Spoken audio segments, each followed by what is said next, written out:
Most of us get concerned with the day-to-day minutiae of our micro workplaces, and my specialty is macroeconomics, which is the big picture. And so a lot of the things I say, you'll say, oh, well, you know, that doesn't imply my workplace or whatever, it doesn't relate to my experience, but it's a system overview that I'm presenting.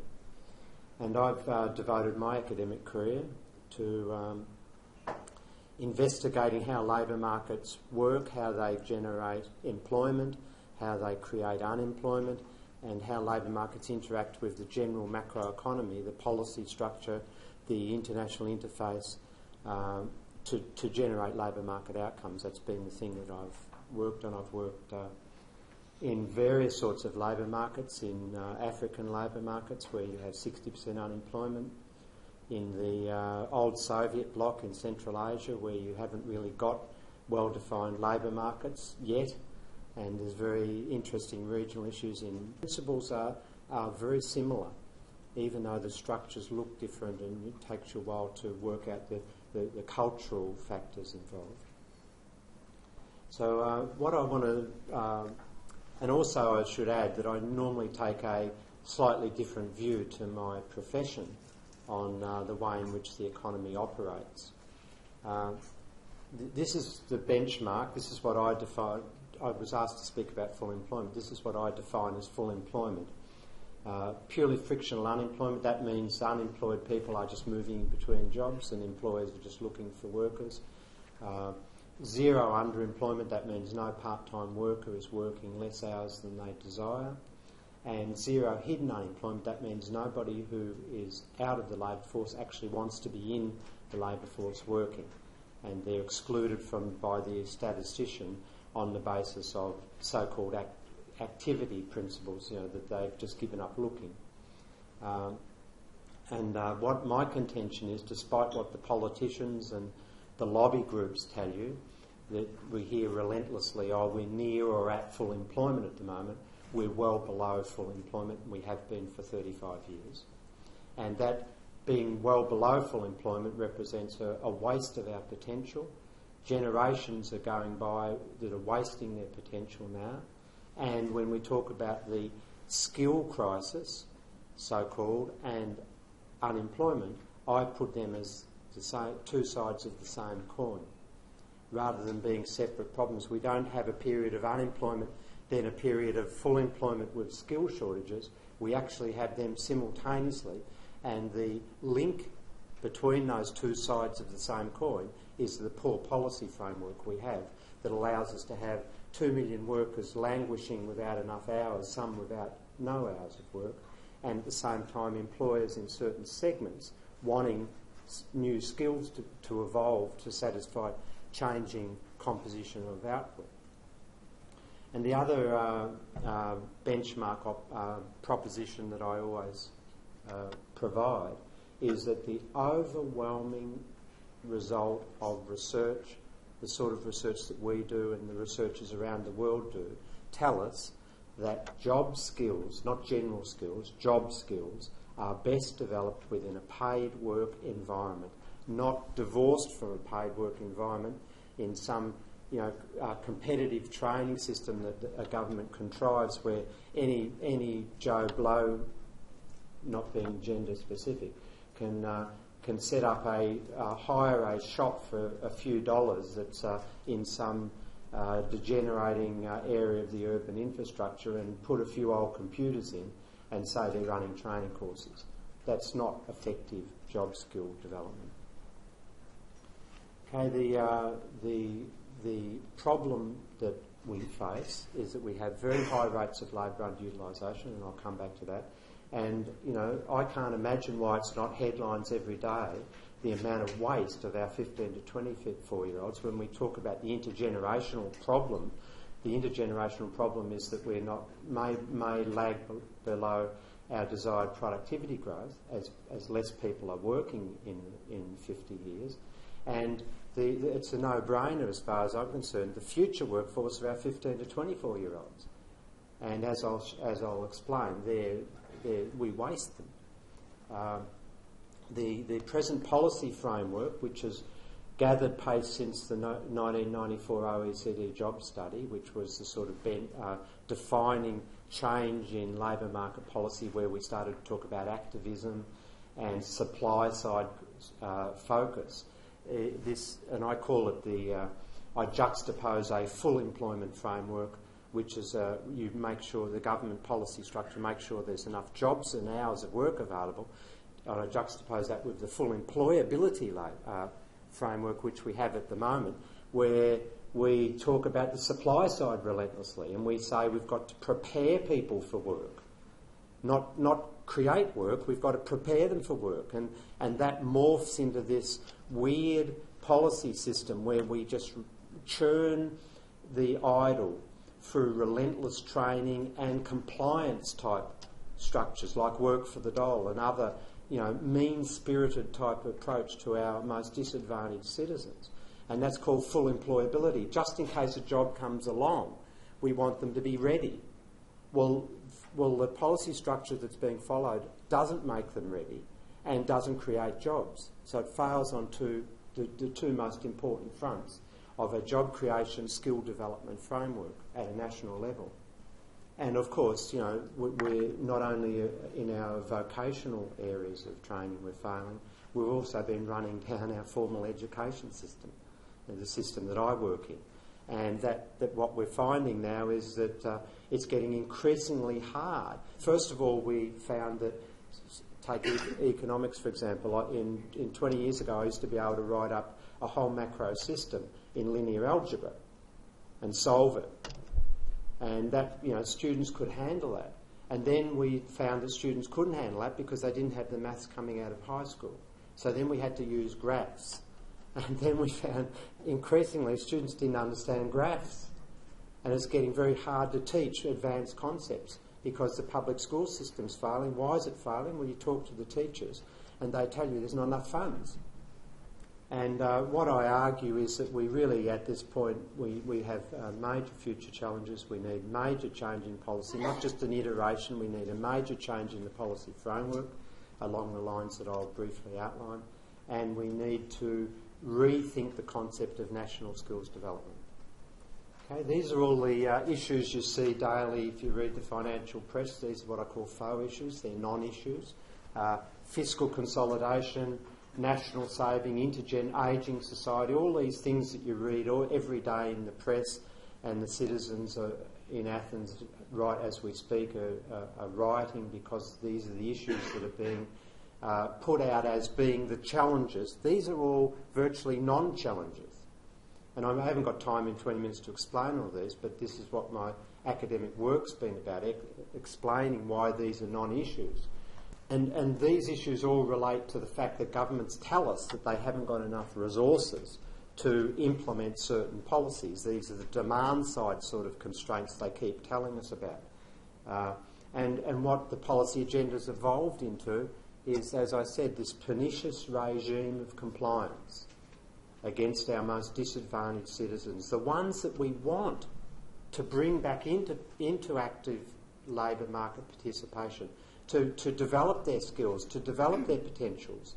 Yet we run them round and round in circles with almost Stalinist type policy structures, and then we have this breaching system where we fine our most disadvantaged citizens, and the evidence that we produce from research tells us that who are getting breached, that is getting their benefits cut off.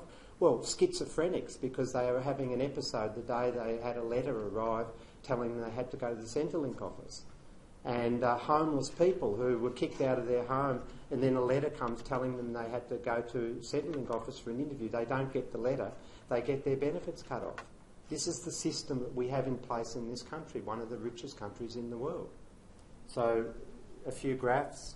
This is 1975's the vertical line, and the blue line is employment, and the red line is labour force. Labour force is the supply of labour, employment and vacancies is the demand, and we've had a persistent gap since 1975. 1975 was the first national budget where the federal government started to say budget deficits are bad, we've got to start trying to run surpluses and cut government spending.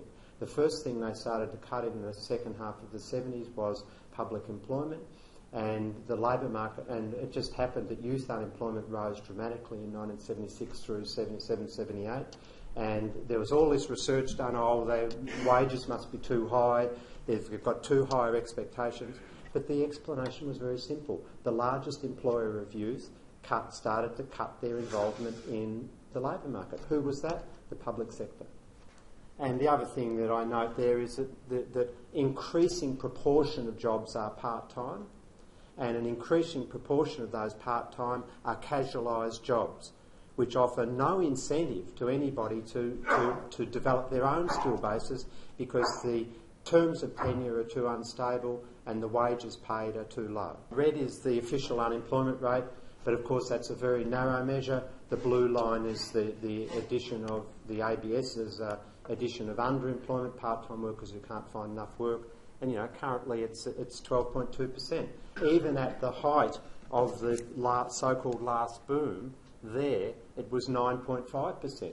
Now that doesn't include all the hidden unemployed and the marginal workers that could be brought in under creative employment schemes. That's able-bodied people, not who are either unemployed or unemployed, at the top of the last boom, 9.2% or something around there. We were calling that full employment, where you have nearly 10% of your available productive workers not doing anything. And this is unemployment rate for 15 to 19-year-olds. It's currently around 15%. Participation rates for everybody, participation rates for our 15 to 19-year-olds, declining. And if you then say, that means we've got an improved school system, no, it doesn't. We've got an increasing number of people not in formal schooling, not participating. Where are they? Good question. This is 15 to 24-year-old broad labour underutilisation. That's the sum. ABS defines that as the sum of unemployment and underemployment. The red line's just giving you an indication, if you can't see, that the trend's rising. That's now around 23%. Nearly a quarter of our 15 to 24-year-olds, our future productive workforce, are idle at the moment, doing nothing, not working, not having enough hours of work. The majority of them are working. They're working in low-skilled, casualised, unstable occupations. And then you might say, most of them might be students who will be stepping up into full-time work and using that casual work as an experience. No, that's not true either. The 15 to 24-year-olds that get stuck in casual work, excluding those that are combining study, there's a whole cohort of 15 to 24-year-olds now who are stuck and trapped in casual work and will never get out. This is underemployment and this is unemployment. You can see that underemployment has become the twin evil now. It used to be that labour wastage was mostly unemployment. But since the 91 recession, we've got more underemployed workers than we've got unemployed workers, not to say that unemployment's not still a significant. February 2008 was the low point unemployment rate of the last business cycle. That's when we started to go back into a downturn. And this is the changes of employment since then. And this is the non-15 to 19-year-old workforce. And this is the 15 to 19-year-olds. So since we've had the downturn and then the recovery, the 15 to 19-year-olds have lost 61,000 jobs. Since February 2008, they've lost 61,000 jobs. And the rest of us have gained 640,000 jobs, about half of them part-time. That's sort of like a horror story, those sequence of graphs. That tells me, as a professional researcher, that this economy doesn't produce enough hours of work, doesn't produce enough jobs per se, and excludes our future work, our teenagers, from active participation because of demand-side constraints. All the stories in the press are about supply constraints, attitudes, lack of skills, don't want to work. The reality is that we don't produce enough work. That's why we don't have high participation rates. We know always that when participation always goes up when there's more jobs created. Workers come flooding into the labour market who'd given up looking. And this is my sort of history graph. It's from 1861. It's the Australian national unemployment rate. And this was a period where we had true full employment, zero unemployment. There was virtually no hidden unemployment there. Very low unemployment, as you can see, below around 2%. And I remind people always that in that red period, and the red is not for any reason other than it's the contrast to blue, in that red period, the federal government ran budget deficits continually, and they ran budget deficits to support private saving. Because when private sector saves, it withdraws spending from the expenditure stream, and unless that gap is filled by someone, and who's that someone? There's only one other sector left, government sector, then you will have a stagnant economy, not growing enough and not producing enough jobs. A few basic propositions. The unemployment rate is not a mystical phenomenon. It's very clear that once all the private spending decisions are made, you and I go out and work out our spending plans and our savings, and firms invest. Once all those plans are made, there'll be a certain amount of spending in the economy. Firms only employ on the basis of sales coming through their door. They create jobs because they can employ the person to create output which they sell. Sales are a function of spending. Spending creates income, which then generates employment. And once all of the private spending decisions are made, there's only one reason why you'd have high rates of labour underutilisation. That's because the government sector isn't spending enough relative to the current private sector spending decisions. Now, there's two ways to solve that problem. The private sector can spend more, or the public sector can spend more. They're the only two ways. There's not a mystery about it. And so in that sense, at any point in time, once the private sector spending decisions are made, it's the federal government that chooses the unemployment rate. They're responsible for it. They can always generate enough jobs. And in the 1960s and the 1950s, when we had that full employment, there were always enough jobs available, and they were typically in the public sector. When you hear the notion that there's no fiscal room left, the government can't spend anymore, it's got no money left, well, that's an outright lie. That's a total ideological fabrication. I can answer questions about that if you choose. It's overwhelmingly obvious that the supply-side agenda that the government's been following, when Julia Gillard gets up at the Sydney Institute, which was a very targeted place to present that speech earlier in the year, being a bastion of conservative right-wing free market thinking at the Sydney Institute, when she gets up and says everybody who can work should work, I applaud that statement. But then she proceeded to berate people for not having the right attitudes and having to be manipulated into work. Well, the easiest way to get people into work is to give them a job. And the whole activist regime that this government and the previous government and the previous government to that, Labor government, invented it, the introduction of it in the Hawke-Keating government was the first one. The whole focus has not been to create jobs, it's about to manage the unemployment problem. And a new industry was created in the 1990s, and that's the unemployment industry. A new industry which had a whole lot of private sector, I won't use the word parasites, but a whole lot of unproductive private sector agencies took outsourced government contracts to manage the unemployed, not to get them jobs. Even the Productivity Commission has shown us that the jobs network has been a failure, a crock, yet billions of dollars have gone into it. The simple question you have to ask yourself, if we've got a skills shortage now and we've spent millions of dollars on a training regime under the job network, why have we got a skills shortage after 13 years of operation? First of all, we have to ask, what do we want governments to do? Well, we want governments to advance public purpose, which I define in this context as zero waste of all of our people. Policy framework should maximise the potential of everybody, give them the opportunities, not set up demarcations where some aren't able to maximise their opportunities and others are.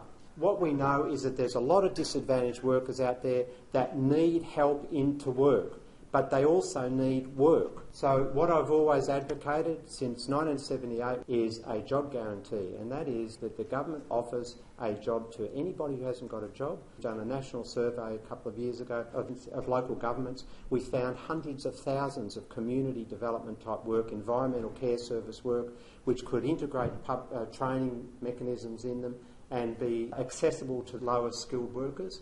We should follow Norway's example. Norway doesn't waste their youth like Australia. You are either in formal schooling, proper technical training, not burger flipping training, the new apprenticeship type training, in proper trade training. You're either in those two things or you are in a guaranteed youth job developing skills in that environment. What we should immediately do is compliance stuff. We should offer jobs to our 15 to 24-year-olds doing community public sector development work, doing environmental care work, ensuring that there's adequate training in there, pay them a decent wage and start getting them in participating that way. We could do this in the context of a national infrastructure development program where we start restoring the public infrastructure that the years of budget surpluses have allowed to degrade and degenerate to the detriment of all of us. So there's my blog, and thank you.